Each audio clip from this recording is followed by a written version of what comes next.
The reason that most women die around the world is because of complications in childbirth.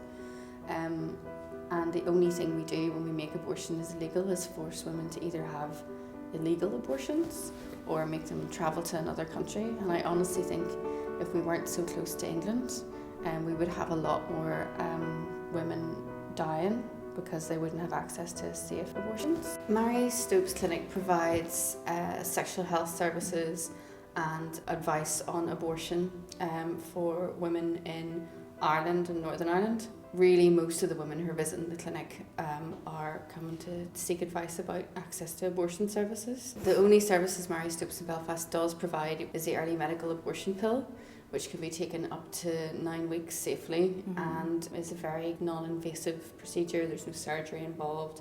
Well, Mary Stopes started using escorts because they had such a high concentration of protesters outside the clinic every time they were open. And women were arriving at the clinic shaking and crying and being very, very upset.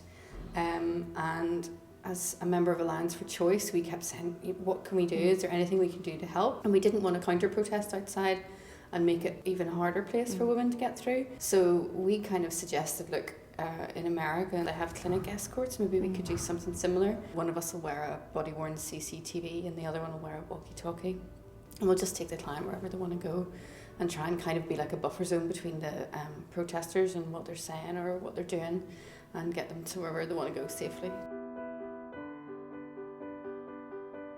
The clinic's busy pretty much the whole time it's open. I know that a lot of clients that we escort are from all over Ireland. They've travelled quite a distance by train or bus, and we will escort the client right across the road. We have been chased right into the train station before through traffic, and quite often the whole way that we're doing that, I'll be saying, please stop harassing us, to the protesters, to try and get them to leave us alone. A lot of the protesters outside, the ones that stand with huge posters that have quite disturbing images of fetuses blown up way out of proportion. So instead of the size of half of your fingernail, it's the size of half of your body. And they quite often use very kind of upsetting images of late-term abortions, none of which happen at Mary Stopes and which are incredibly rare anyway in any country where it's legal. So their information's really misleading and very upsetting. What they always try and do is equate that fetus with a human. And I understand that if it's a wanted pregnancy, then people will be happy to see images of the pregnancy as it's progressing. But if it's unwanted or unviable in any way, then they just have no compassion in realising how upsetting those kind of images would be for women to have to see. You have to imagine that there's lots of different reasons that people have abortions, and a lot of women don't necessarily want to, but medically for one reason or another they can't go through with the pregnancy. So it's very, very distressing for women. I think the reason the protesters there isn't really to outreach to them or try and help them or counsel them in the street like they say it is. It's really just to shame them in public and to make them feel bad. You know, some of the things I've said to them are, you're now the mother of a dead baby, or if they're with a partner, they'll say, you're a father now, that's your child in there, and they've christened the fetus before. So it's really trying to get into the heads of the clients and persecute them, I think, publicly.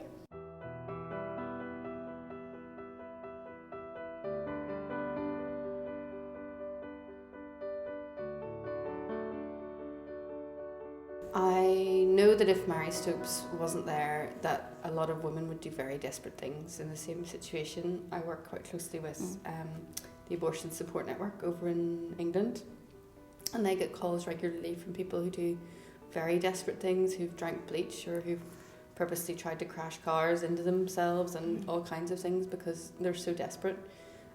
So the pills are a very, very safe way of making sure women can make that decision.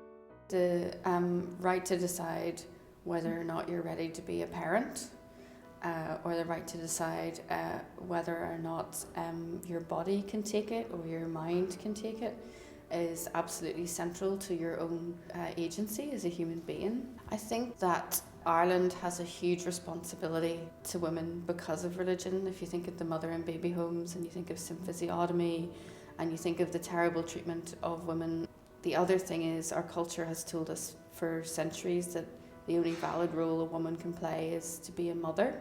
And if they've really taken on board that role as mother because of their religion, and they witness other people doing the exact opposite, then it must completely undermine their whole worldview and how they've been taught to feel about themselves, never mind other women. It's a very personal decision for all of these women, and the amount of different reasons that people come for abortions are the same as the amount of different women there are, and they have no business sticking their nose in, I think. And I understand that they have different beliefs, but they don't have the right to harass people because of those beliefs.